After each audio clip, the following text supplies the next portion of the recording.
Okay, so you've heard of Zeus, you've heard of Odin, and you've heard of Ra. Maybe you've even heard of Loki. That's if you're a single middle-aged Marvel fan. That's right, I know my audience. But what about the gods history basically deleted? Today, we're diving into 5 forgotten gods. Some are terrifying, some are bizarre, and one that's so insane, I had to save it for last. Stick around because trust me, number 5 is wild. Let's kick things off with Camazotz, aka the bat god of Mayan mythology. Not this guy. Not this guy either.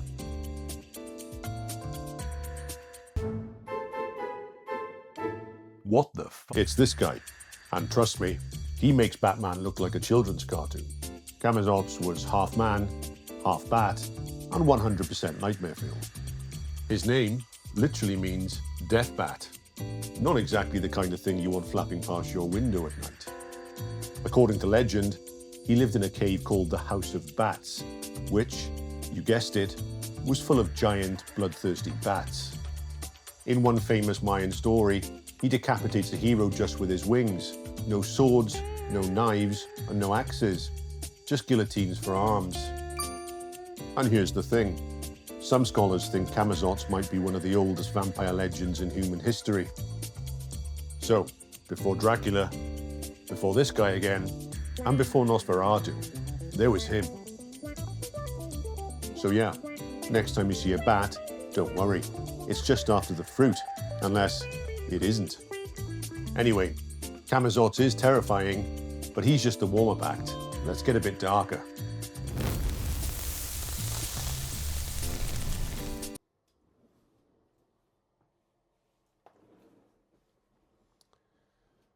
Now, meet Nergal, the Mesopotamian god of war and plagues, because apparently war isn't scary enough on its own. Nergal was the ancient world's bringer of apocalypse. Cities feared him because he could send armies to destroy you. Or he could just drop a plague and wipe everyone out without lifting a finger. Basically, he was the love child of Call of Duty and 19 rolled into one god. He also ruled over parts of the underworld, making him a bit of a side hustle lord of death. Temples to Nergal often double as plague shrines, so imagine your local pharmacy, but instead of paracetamol, you prayed not to die. So yeah, Nergal was one of those gods that if you heard his name, you didn't celebrate, you panicked. And somehow, he still wasn't the creepiest underworld figure we have on this list. Okay guys, let me just move this into a better position. Yeah. Okay, enter Ereshkigal. She's the Mesopotamian god of the underworld. She was also Inanna's sister, which is basically the mythological equivalent of being the forgotten sibling. Except she got the worst deal, ruling a realm where nobody escapes. Unlike the Greek underworld, where you had rewards, punishments, and all that drama, Ereshkigal's underworld was just nothing. Endless gloom. Imagine the world's most depressing waiting room. No magazines, no Wi-Fi, and no escape. Just eternal nothingness. In one myth, even the gods themselves were too terrified to enter her realm, which is actually saying something, because gods aren't scared of much. But Ereshkigal had total control. So yeah, she wasn't flashy, but she was terrifying in a quiet, existential way. Kind of like that boss that doesn't yell at you.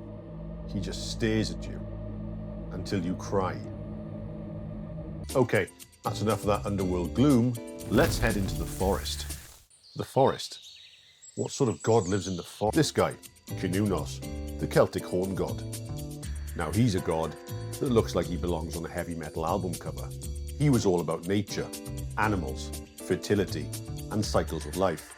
Basically, the god of the wilderness. People worshipped him as a symbol of life and renewal. But here's the twist. To later Christians, his horned look screamed demonic. So a lot of scholars think that his image may have inspired early versions of the devil. So picture this. Not that. This. One culture sees him as the bringer of life and balance. Another looks at the same guy and says, "No, that's Satan. I'm done here." It's wild, how perspective changes everything. Either way, he's one of those gods that probably deserved better PR. But now, we get to the final one, the god that takes this to another level.